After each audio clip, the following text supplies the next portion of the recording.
Welcome to the Lummy Sports Show with my dependable, long-lasting Rhett. How are you doing? Dependable and long-lasting. I'm a man of little words, Rhett. All right, I'm a man of little words. The song ended a little quicker than I wanted. Macho was typing something. I was looking to get things set up.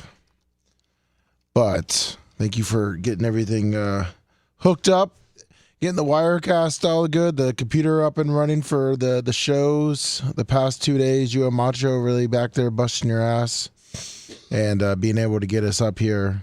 It's such a fucking rib at this point. I just laughed about it today. I mean, but... Isn't that technology for you? Yeah. Isn't it just one big rib? Yeah. The fix is in.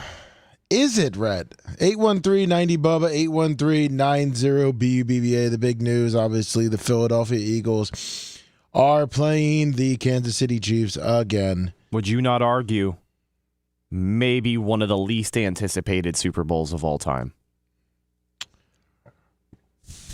Like, who does America? Who does America want to? Who does neither team? Because I would say maybe Philly, maybe Philly.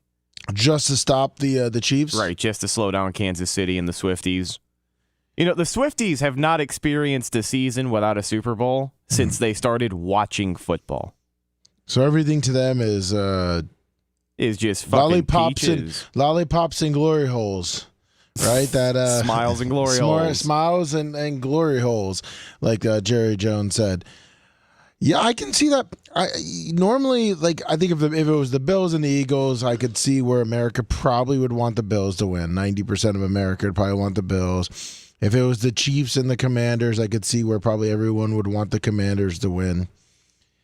But we're kind of stuck with this, and no matter where you go on the internet, you just keep saying the same thing, that the refs had a fix. This was fixed. This is what the NFL wanted. The NFL wanted the Chiefs to get in.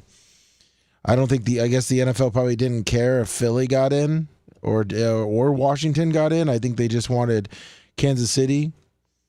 I know we didn't really break down the Bills. Kind of the questionable calls. I know the Barstool, what's his name, the El Presidente, Dave Portnoy, was definitely pretty upset about a couple calls that the Bills got. I was watching the whole game because I really wanted the Bills to win. And I thought there was some questionable calls, and it seemed like every time there was a flag, and once again, I have no skin in the fight. I'm not a diehard Bills fan. I'm not a diehard Chiefs fan. But I just seemed like anytime there was a flag, it was always on the Bills. And the last time I remember watching the damn Chiefs playing where they actually got some kind of penalties is when they had the fat-ass Donovan Smith playing. Well, I mean, are you the least bit surprised? Is anybody the least bit surprised by what has played out? how it has played out, the last 5 minutes of that Buffalo game, the AFC Championship, once again, the stage that Josh Allen and the Bills have found themselves at time and time and time again.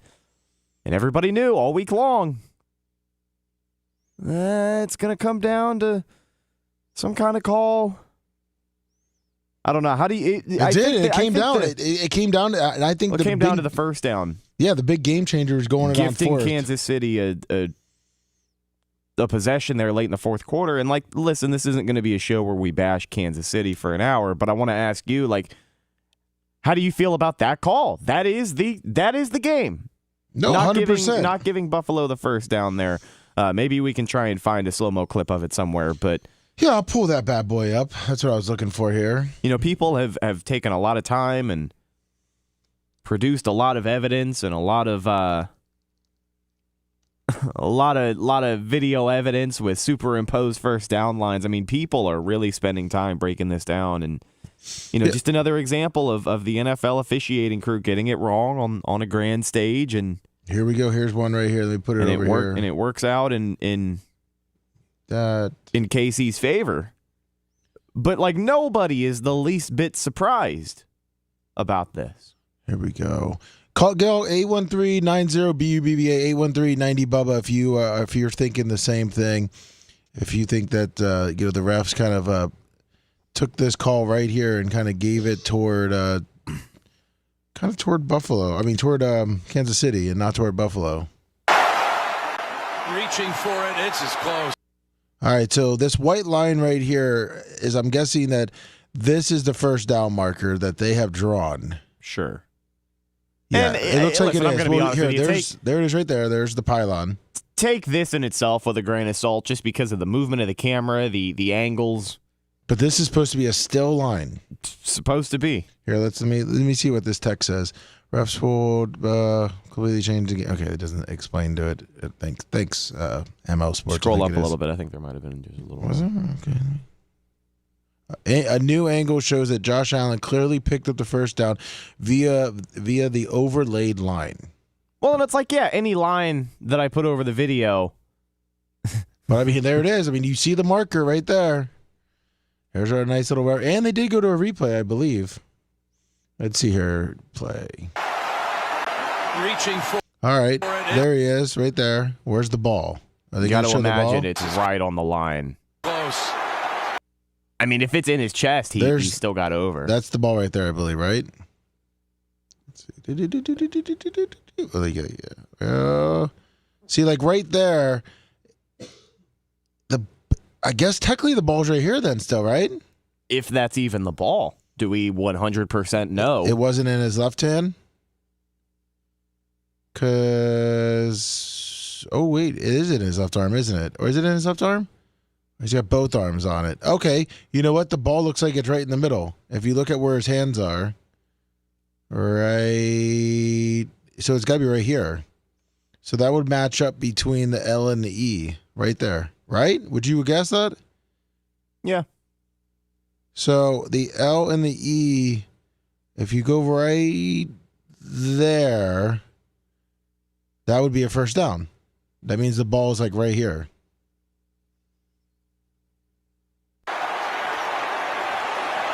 And obviously that's not a first down. He's looking from the other side where the football is right there. Oh, yep, there it is. See, okay, there's a good angle, Rhett. So it looks this one's better. So he has the ball right here, right? There's his little hand. Tucked up under his chin, basically. Yeah. Okay, perfect. Let's just go like this.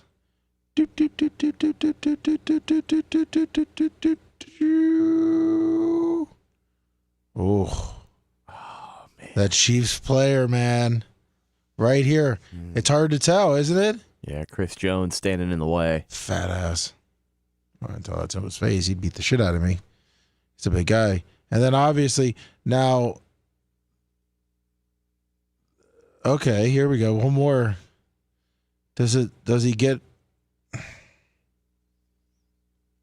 right there? I guess right there. That's the ball. That's the best angle you're going to get. If that line is the line, and again, like I said earlier, any line that I put over the video to represent what I want it to represent, is clearly going to be that. But when you're down on the field, calling that game in real time.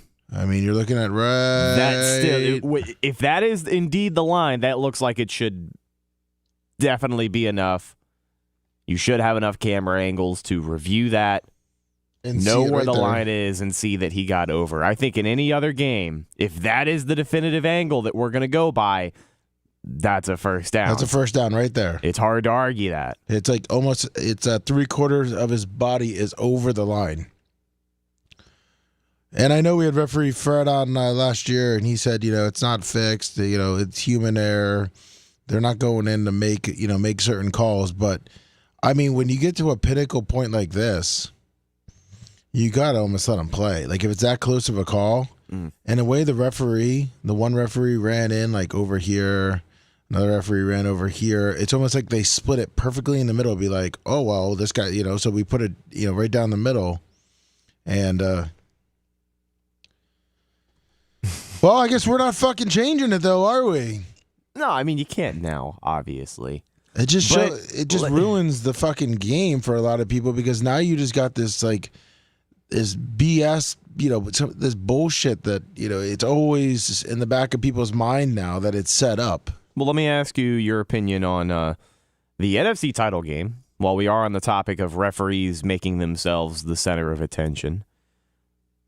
They try the Luvu leap, I guess is what they call it, with Washington. The linebacker tries to jump over the line of scrimmage and stop the tush push, which I think he has done at a couple of other points this season.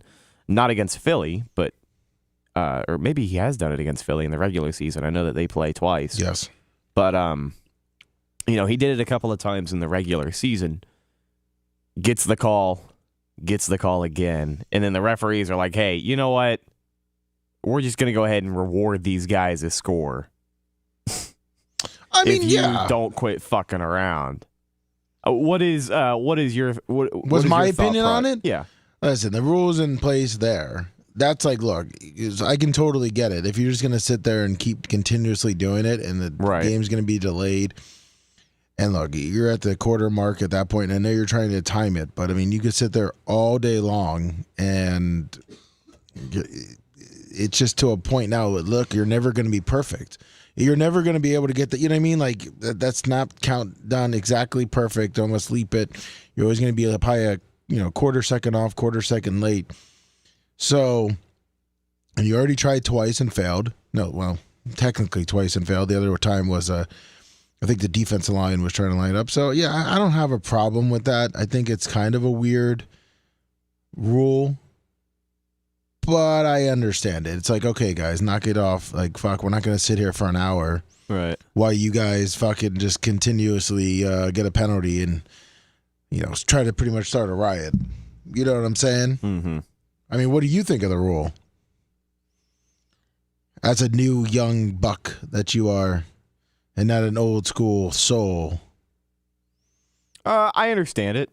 I mean, I don't have much pushback on it. It was, I think, the first time I've really seen it in action, at least in that big of a game. I can't remember the last time the Bucks were in a situation where the referee stopped the game and said, "If you keep fucking around, no, me neither. Fuck up, yeah. I'm gonna pull this car over." No, well, it fucking came out and 239 called. Let's hear his What's going on, guys? take. Star, how you doing? What's up, man? How's it going? Good. I know if you're playing Madden and you do that, you get disqualified on an online game, and it's called excessive grieving. Griefing, yeah. Yeah, they just assume that you're doing it on purpose to be a dick. Well, yeah, of course. Yeah, exactly. And he was doing it to be a dick. Yeah, no, I don't think that. I don't think that's the case. I think he was trying to time it up. It's not like it was a malicious. Listen. They kept doing it, and then the third penalty was the defensive line. They were all trying to, like I said, they were all trying to get that quarter second jump on the ball. Yeah, I mean, how many times have we seen a guy jump over the line of scrimmage? The guy from Seattle did it all the time to Palamalu when he was playing with the Steelers. He used to jump over the line of scrimmage all the time. Yeah, exactly. But I don't know. I thought he was doing it to be a dick, and I'm the king of doing things to be a dick. So I definitely thought it was a dickish move. But I kind of respect it and thought it was pretty awesome. What bothered me about the first down play was it seems like the refs were just more concentrating on calling it and being involved in the call than making the right call. You're talking Because about the the guy came Bills? over a foot and a half behind from one line. The other guy was on the other side. He came over, and he was pretty much basically could see the whole play. And I just thought that they were more concerned about putting themselves in the call than making it the right one. Well, I believe what referee Fred, too, is like, look, they're not trying to make the wrong call, and it's almost like maybe they were in their cover their ass mode and say, hey, it was a close call. I mean, well, then this goes to it, cover your ass. I mean, look, the official call on the play, I think official call on the field was he stopped them. And I think when they say, like, they're indecisive, they just go with the call on the field. So I remember during the preseason, they tried to use the same calling system for lines as they do in tennis. It's called the Cyclops system. And apparently it failed miserably, and they couldn't figure it out, and it wasn't working correctly. And I know they tried it, and I guess apparently the method they use now has been going for 50, 60-plus years. However, it's just shocking to me that they got that wrong when it made that much of a difference. And I'm not saying it's rigged, because if it's rigged, then you put all your money on Kansas City. Anyone that says it is, just put all your money on it, and most of them won't. So, but real quick, my take on the game, I'm calling the Eagles to blow them out. That's my take. The Eagles will blow out the Chiefs? Eagles are blowing out the Chiefs like a Jersey Shore haircut. Blowout. I'm talking like 37 to like 17. So are you taking the money line? You're taking the money line, huh? I guess. I'm not sure what the line is, but I just think the Eagles are going to smoke them. Wow. Okay. Brett, early take on. Do you see the Eagles absolutely blowing out the Chiefs? No, I don't particularly think so. I do think the biggest difference with Philly in this matchup compared to last time is simply the presence of Saquon Barkley. They have an effective run game. Jalen Hurts was their entire run game when they played Kansas City in the last Super Bowl. He was the leading rusher. The next guy behind him was Kenneth Gainwell with like 21 yards on 7 carries. I think Saquon Barkley has what it takes to catch KC sleeping every now and again, but Kansas City feels inevitable, and I would like to see an entertaining game. I think with Saquon Barkley, the presence of the run game, and the Chiefs really picking up the pace as the postseason goes on, like this feels like it could be a much more entertaining game than the first. And the first was 38-35, and it ended. You remember that last fucking drive? It was shaping up to be a classic, and then the refs, did what they did. So, if that's the case and the NFL is set up, then Hensler's going to be losing a lot of money. Yeah, I guess so. We lose him? I guess so. Loan Shark got him. Jeez. I was all ready to go right to Henstar. I wanted to hear his opinion. I saw this, by the way. Change of the topic real quick. Did you see the guy that died from falling from the pole? Yeah, that's awful. That's terrible. 18-year-old like, student Temple. But He was on the university club gymnastics team too. He displayed exceptional self-discipline and work ethic, spending countless hours a week training and honing his craft. Exceptional self-discipline. I got to tell you, I'm sure he was a great kid, loved by many, and I was very excited. Ooh, he had 120 medals, more than 120 medals. Toronto native. Oh, lost to Canuck. I like how they said that officials haven't said whether they greased the city or not. Huh. I wonder if they're going to try to put this one on the city. You think they're going to try to sue the city for greasing up the old light poles? They may, but he fell from the top. So if they grease the light poles, I guess he's not going to make it to the top is the argument, right? Yeah, yeah. I wonder if that's the one that was on Twitter or whatever. You know where he grabbed the, whatever the fuck it was called, the sign? Slipped falling flat on his back, hitting his head on the concrete sidewalk. I remember people doing dumb stuff in Tampa, and like Philly did it before. They won the Super Bowl before, so. But they're not even winning the Super Bowl. They should act like they've been here before, to be honest with you. This is the NFC Championship game. Yeah. It's not even the Super Bowl. No, you're right. I agree. This is actually like, man, this guy's got, well, he's dead now. How shitty is that got to be? You didn't even die when they won the Super Bowl. You died when they won the NFC Championship game, and it's not like the first year. It's not like this. We're talking about Buffalo right now, and Buffalo won the Super Bowl. The first ever time they're back. They're who's never been to the Super Bowl? The Lions. The luster and charm of a team getting their first franchise Super Bowl is worn off with the Eagles, and their fan base makes it easy to be insufferable, and a lot of people to. But not necessarily want them to win this game. Well, it's not even like their first time making it to the Super Bowl. Like the Lions, like some guy. I don't see some guy up on a fucking light pole when he's like 90. He's been waiting this whole time to wait for the Lions to be in the Super Bowl. But I bet you'd get something similar in Detroit. Yeah, I'd like to see what. Well, people act crazy. What do you when think they Buffalo win for the first time? What do you think Buffalo would look like if they actually won the Super Bowl? War zone. See, I'm saying that the Lions of Detroit would probably go a little crazy if it would they just be a giant bar. I think it would just be a giant barbecue. You think there'd be people breaking tables and stuff outside, bunch of furniture on the side of the road. It's got to be fucking cold there too. I could see Buffalo really traveling well to a Super Bowl. Like if they were like a favorite, but I guess they have been favored in other Super Bowls. So, oh well. Sorry about your luck there. What's your name? Just so I can give you some proper Tyler Sabathy.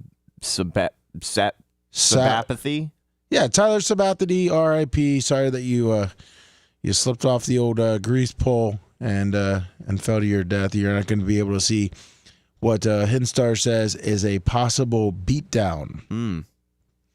From I'm sure he'd appreciate that prediction if anybody. I'm sure he could. Now we talked about with the Shrine Bowl.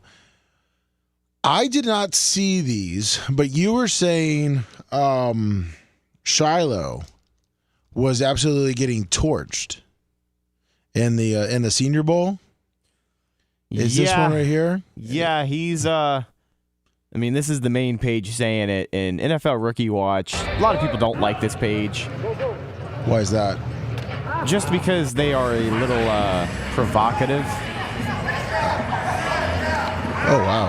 Okay. Every now and again, they get caught up on the rumor mill and post some things that may not be necessarily true. But when you're watching these clips here, I know that they are hand-selected and they're not necessarily showing the great plays. Maybe there weren't any great plays. That's the thing. If there were great plays, I'm not necessarily hearing about them. No. So that's where a lot of this discourse will come from. And listen, he's still a guy that's going to make the NFL, but he's probably a guy that's going to make the NFL, to be honest with you, like a second or third round grade. Oh, you think that high? I was thinking more fourth, fifth round pick. Yeah, even then, if you guarantee a college athlete he's going to be a fifth-round pick, they'll take that every day of the week. No shit. Sometimes people are happy with just getting a free agent pickup. Take that for squad. what you will. But, camp invite. The NFL is a what have you done for me lately league, and even though he's a rookie, this stuff teams are going to remember this stuff. 315 Longwood. Hey, what up, guys? Speaking of celebrations, when the Bucks won their first Super Bowl, the NFL actually sent a letter to the city of Tampa thanking them for not being ignorant like the scumbag trash up in Philly and wrecking shit. Oh, really? Yep. They should Would have been the first time they won a Super Bowl and everything, and they didn't act all fucking stupid. Should frame that letter somewhere. Well, That's Bucks, something to be proud of, I think. I don't think the Bucks. The Bucks didn't really go that crazy. Yeah, but the NFL doesn't acknowledge shit. That's what they're saying. The NFL thanked them for not going crazy. I'm saying on their second time. Oh no, the second time was better. I think I dig that boat parade shit. Yeah, and during COVID when we all were socially distancing ourselves. Goat on a boat. Goat on a boat, Lummy in the background while the trophy's in the air. What a great picture that is. I know. Well, the timing of that is just, I'm so dumbfounded that we were in that spot at the right time. It was like Tom Brady just knew. I'm not dumbfounded. We know how to work, motherfucker. We were in the right place at the right time. We knew where to be. Yeah. Where does that rank in memories of your lifetime? That's number one of my fanhood, to be honest with you. I can't think of any other moment that I've had at a Bucks game or around a Bucks atmosphere that will be better than that moment. Like that whole day, that afternoon with Lummy was fucking number one. That's so awesome. Yeah. It's in the whole team atmosphere of a fan of, like Rhett said, it's up there. It's in definitely the top 3. You know. Yeah, it's like a funeral up here, man. These people act like the Buffalo Bills died. Like, they love Josh Allen up here. They worship him. Oh, well, listen, he's one hell of a fucking quarterback. He went down swinging, dude. Uh-oh. He literally, he was putting his body on the line all year, but he went down. As a Bucs fan, I kind of want them to win a Super Bowl, you know what I mean? Because I know we went through to finally win ours. And plus, I live up here now. It'd be cool to experience the parties. Yeah. Yeah, absolutely. I think Buffalo would throw one hell of a party. And it goes back to what we said.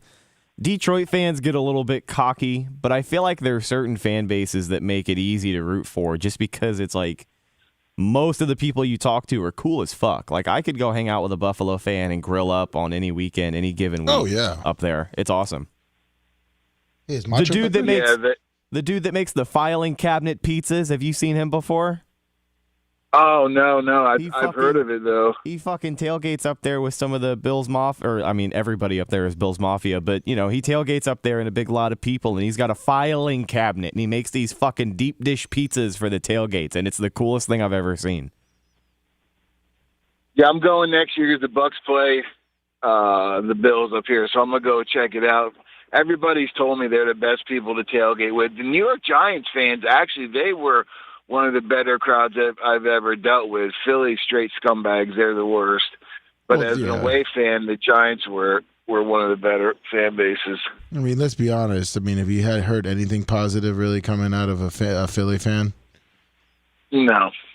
Exactly. And I love how they try to defend their fan base for being scumbags. I'm like, no, you're scumbags. There's no defending it. No, well, it's Philly. It's Philly being Philly, right? Philly fans being Philly fans. Yeah, the truest to true. It's like it's proud of. The truest to true dirty birds will tell you. Like Brian from Philly, he'll be the first person to tell you that every Eagles fan is a piece of shit. Yeah. He told us all year that the Eagles sucked and they weren't going to do fucking anything. He's like, the Eagles are frauds. I don't think he likes Sirianni as a head coach, but I'm sure he's happy to see him in another Super Bowl. I'll be right back. I got to let someone in for he might use that reverse psychology shit. He might be trying to work that into where, he uses it against him and it works out good. That's what it is. Honestly, as a Bucs fan throughout the 2010s, dude, that was the process, was embrace the suck. Yeah.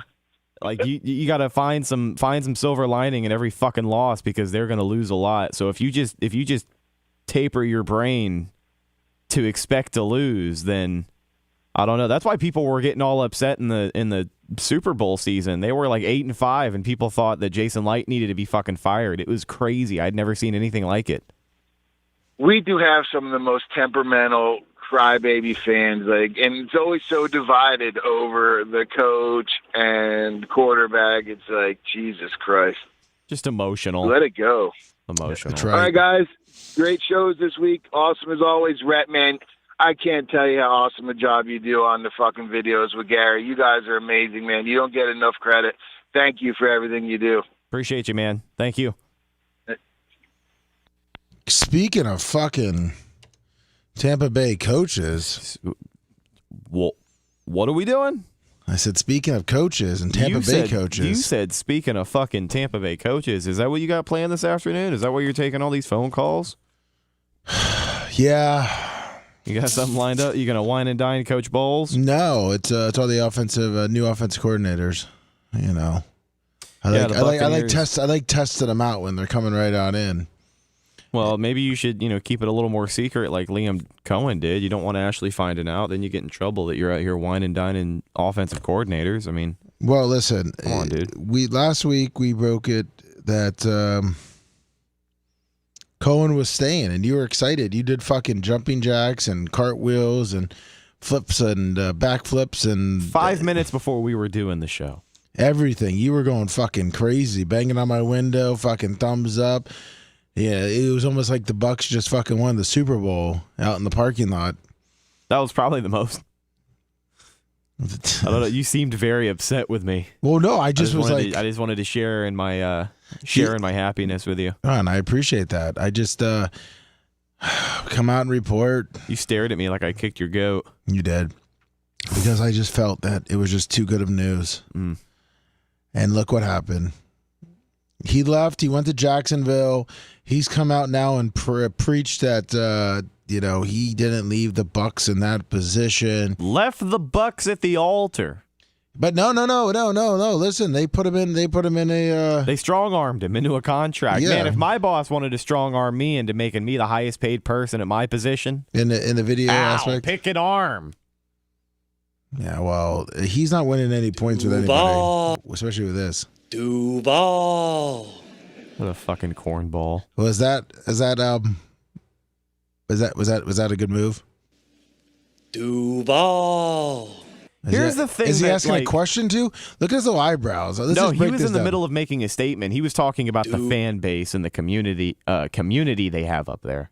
Duval. Yeah, look at him. That face right there. That face right there just says, yeah, I'm a cheese dick. You know, and here's the thing that I think gets lost in translation between Bucs fans and Jaguar fans. Well, specifically the Jag fans, they get the positive end of this. So it's easy for them to feel like the Bucs are just whining and the fans are upset. Nobody in the Buccaneers fan base or front office is upset at him getting this job, him being offered this job, him interviewing for this job. Nobody is upset because of those things. They would have encouraged it. It's just how he chose to go about it. He specifically chose to not tell the Bucs what his intentions were. After telling the Bucs, he intended to come back and sign a contract. Exactly. He no-showed on that contract, asked for a 2-day extension to sign said contract. During that time, he continues his negotiations with the Jaguars, which he has agreed to terms with the Bucs. He hasn't put pen to paper yet, but he has agreed to the terms of that contract. And the Bucs feel confident enough to report that he's going to be back. He has told the locker room he's going to be back. He's told the front office he's going to be back. He is going to sign that contract. I think it was Sunday or Monday morning. Monday morning rolls around. They can't get a hold of him. Oh, I'll come in on Tuesday. Okay. Tuesday rolls around. They can't get a hold of him. I'll come in on Wednesday. Wednesday rolls around. They can't get a hold of him. By 5 o'clock on Wednesday, Todd Bowles and the rest of the Buccaneers front office find out. Sorry. After being told by his representative that he was with his sick kid in the hospital. Was his kid that sick? Now, his kid did go to the hospital. I guess he sees an autoimmune doctor in Jacksonville. That is true. Okay. But his representative told the Bucs that he was with his kid in Jacksonville at the hospital. And then they found out from the national report that he was going to be taking the head coaching job in Jacksonville. Do you think this guy's got a toupee? On the left there? Yeah. He's definitely got some gluing down. That hairline, you see on the left there? Yeah. How far back that forehead goes? He's got something going on there. Something's glued down. I'm not sure where, but this guy looks like a cornball his little Key West butt tickler with this mop up top. I like his vest. This whole get up here. That's his sports reporter vest. He's out on location today, buddy. That's a cute shirt too. You know, Mike Thurman would have said that too. This freeze frame right here, Liam Cohen, he's really given off. I've seen this comparison as well. Really giving off Adam Gase, New York Jets vibes. You remember Adam Gase in his intro press conference where he was all hopped up on uppers? Yep. Yeah, let's see. Look, he's staring a hole through that guy. I mean, well, I think he's trying to figure out. If you look at his eyes, look at this. He's seeing it. Can I see underneath that thing? Look at that. His eye level is perfectly fine with whatever this is. Let's see. This is about the truth thing. He's trying to find the glue that we are. That's right. He's like, this little haircut here. Let's see what. Fans were to ask, who is Liam Cohen as a coach, as someone off of the field as well? What would you say? I would say that if you were to really put one word on it, I think that you would say honest. I mean, that's... Dude, I'm telling you, like, at this point, either it's a lack of self-awareness or he is just trolling fucking everybody right now. I think that little deep breath and the smile, he knew what the fuck he was doing here. He knew exactly what he was doing. I think that you would say honest. Hey, he had to think about it for a second. Look at this. He's like a man of integrity. If you look at his reaction, should I say it? Should I say it? Yeah. Like his eyebrow comes up a little bit too. Like, yeah, you know what? Let's tell this guy that. I mean, that's really what this is going to come down to is honesty. I want to surround ourselves with people that are going to be able to tell you hard truths. Wow. Okay. He was able to tell the Bucks the hard truth, right? When he was signing the contract. No, he was dodging their phone calls. But he likes guys that are going to be able to give you the hard truth. Well, and it's so funny because hindsight being 2020, obviously, but the writing was on the wall. The red flags were there. If you look at his coaching resume, he really doesn't stick around any longer than 2 years. But he did this to Kentucky before he came to Tampa Bay. Oh, yeah, that's right. He told the Wildcats, I'm going to be back as your offensive coordinator. He texted the locker room. He told the university he was going to be back as their offensive coordinator, and he fucking just up and left. Like, just completely lied, basically. So a lot of people, especially now connections around the NFL, are learning that his word just doesn't mean anything. But I'm glad that he views himself as a man of faith and a man of integrity. Yeah, it's not going to help. It's not going to help in the locker room when you're coming off like this, and then trying to put other teams. Oh, Mike Evans, he liked me. Be able to show you your blind spots, because that's really, like I mentioned, where growth occurs, when you can truly be yourself and be honest with looking in the mirror, knowing that process to get you there. Okay. He's got to be trolling, or he does have no self-awareness. Listen, did you hear that quote? That is literally what everyone's saying, that how can you look yourself in the mirror and then just literally say yourself and be honest with looking in the mirror, knowing that process to get you there was clean and it was right, and the results will speak for themselves. Fans were to ask who. Yeah, like he's debuting his coach talk, but he's trying to say one thing by saying another. Yes. And if you just take that as, I guess his little sizzle at the end there, he feels like it was a clean move. He feels like that as long as he wins, it'll play out. And ultimately, that's the thing, too. Outside of Jacksonville and Tampa, nobody really gives a fuck. They just know him as the new guy for the Jaguars. And right now, they're roasting him, and they know him as the weirdo new guy nerd. for the Jaguars. He's like kind of a nerd. Yeah, he's a little nerdy. Yeah, he's lost some aura points. But does Tampa play Jacksonville this preseason? The preseason they do. They also do have joint practices. So the Bucks will either travel up there or they will travel down here, depending on where the game is. I don't entirely know where it's going to be this year. But they don't play the Jags until, I think, 2028. Tampa Bay. Let's see. Preseason schedule. I know we're talking about preseason, but I'm sure that the fans, since season ticket holders are forced to go to the games, they haven't. I guess they haven't really. No, this is just the opponents. This isn't even really in any particular order either. It's not. They got a tough road schedule next year, though. You look at who they're playing on the road. It's going to be the Eagles, another tough one. Oh yeah, look at that. Away, the Rams, Seahawks. Oh, Dolphins, Bills. Jesus, Lions, Texans. All right, we should go to that Dolphins game. Yeah, we should. That'd be a fun time. Playoff. Put some plans in motion. Almost made the playoffs. Shit the bed. Playoffs. And then our division. Wow. And then our home games. Super Bowl. Missed the playoffs. Shit team. Almost made the playoffs. Yeah, it's going to be pretty... Wow. Okay. That's going to be tough. The Bucs own Philly. So I think that'll be an interesting matchup. I don't care how scary they are. I don't care if they win the Super Bowl. Was that a home away again? Yeah, that's a home game against Philly. Why the fuck do we keep getting to Philly at home? I'm sick and tired of it. I'll watch it be a prime time. Watch it be Monday Night Football. Of course, so we can just get our ass completely kicked. Whatever. I'm so disappointed in that we've lost Cohen. I'm disappointed in the Super Bowl.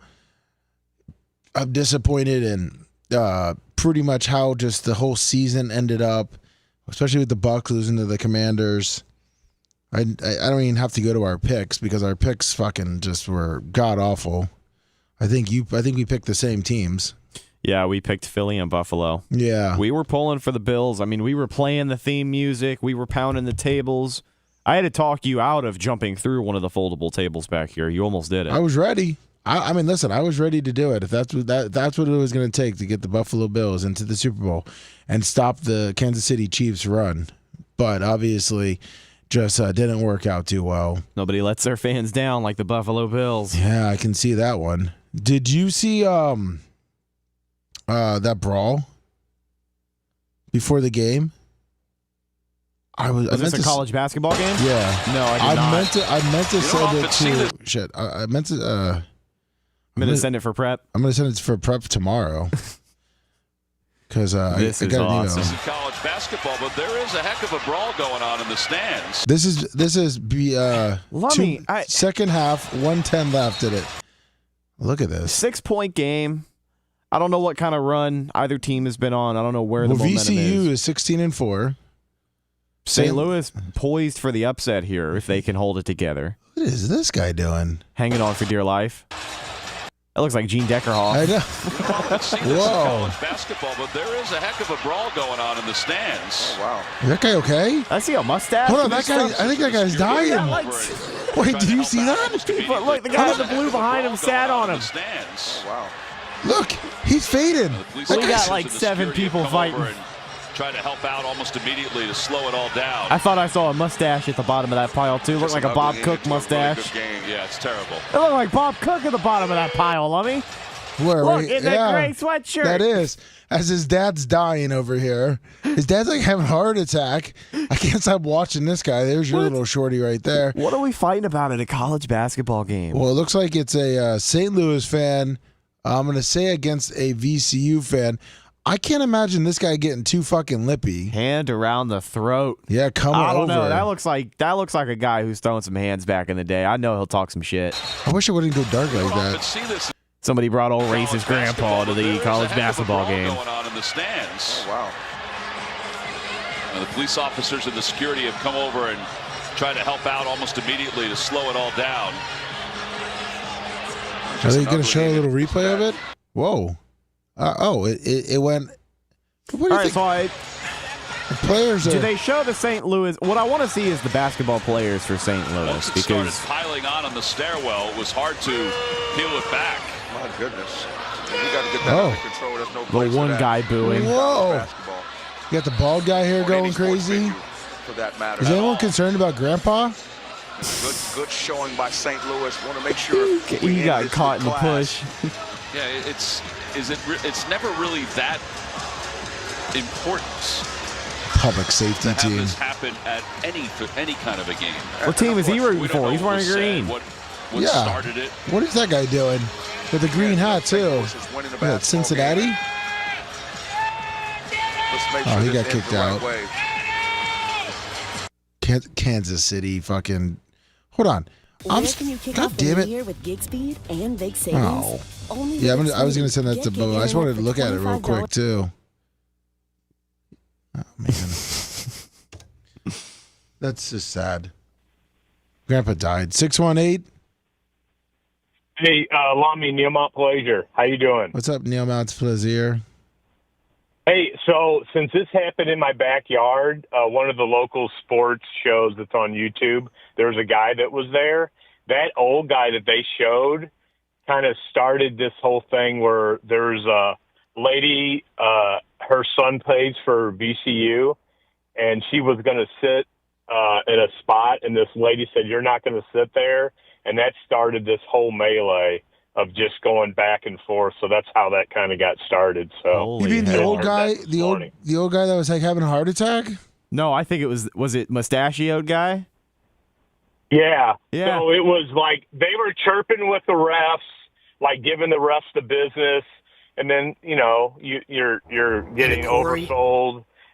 and then that's what started. And then I guess there's another guy that was in a red, had the red sweatpants, red shirt. Yeah, red beanie on. He was a black guy. Yeah, and then he was trying to throw hay.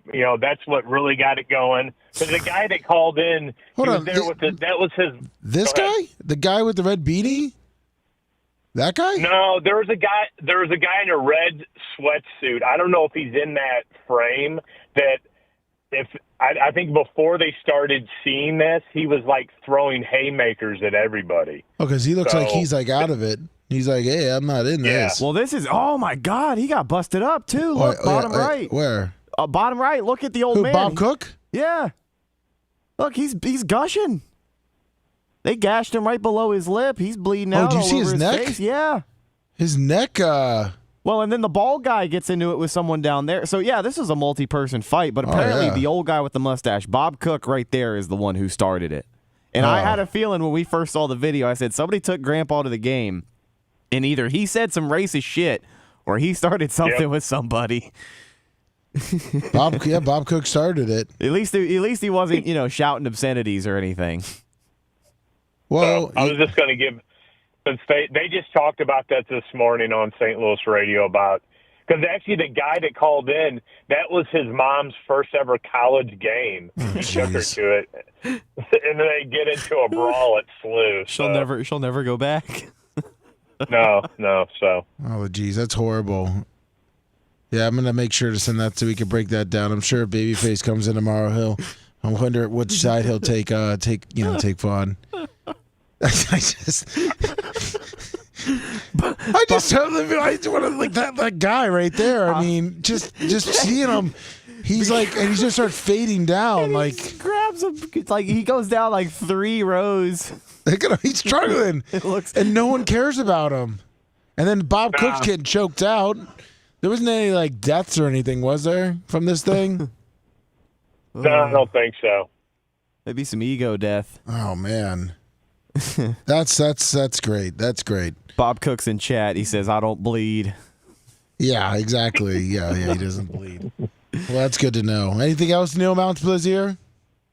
That's it. Hey, I think the on the game. I think it's Saquon.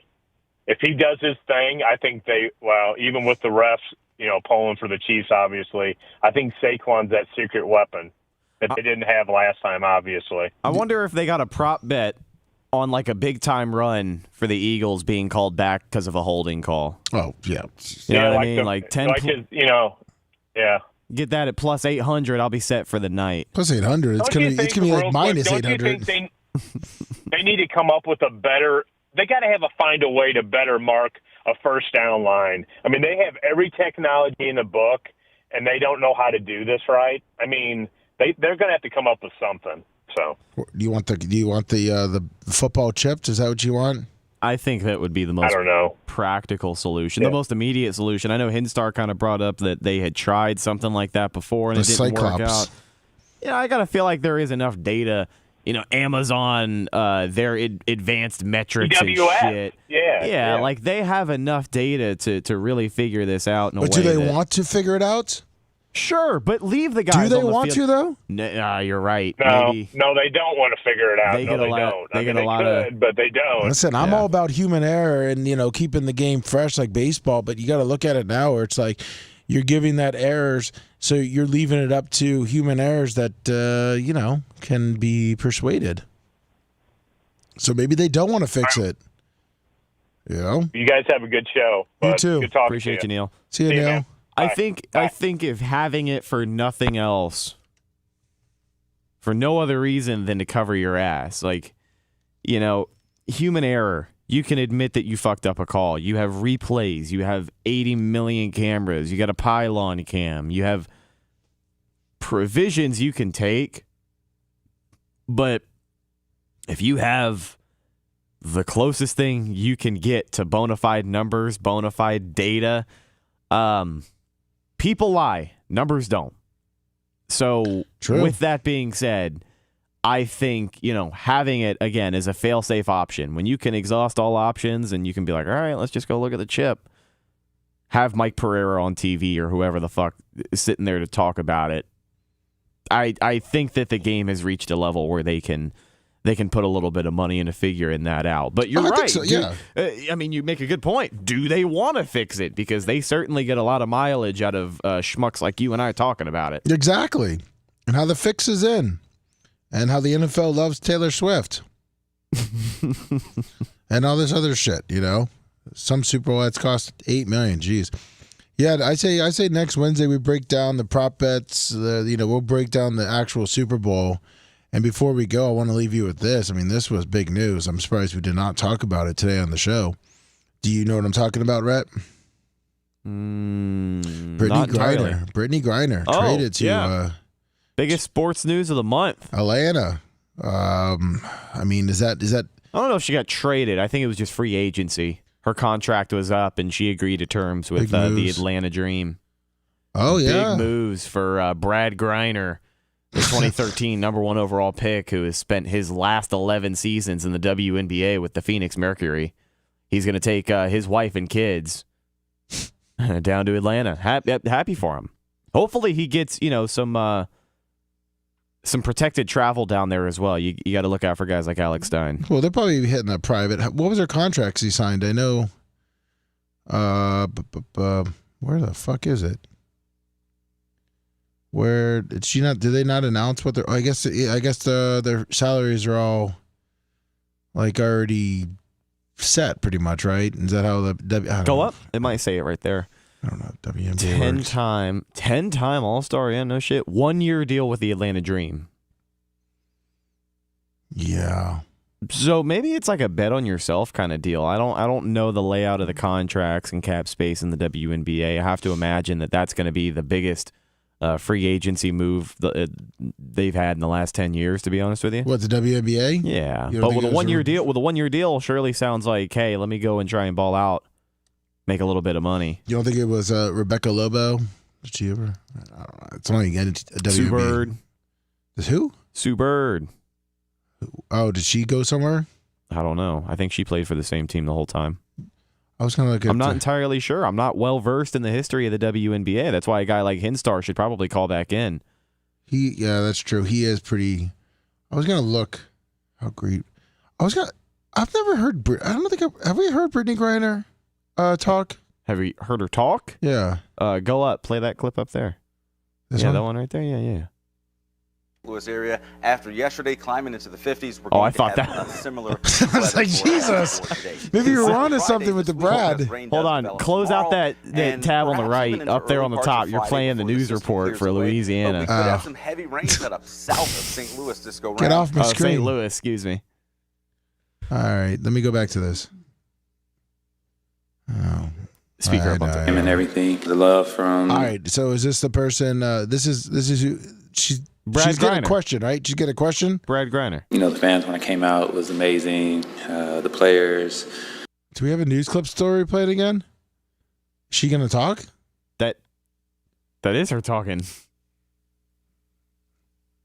Hold on. Play it again.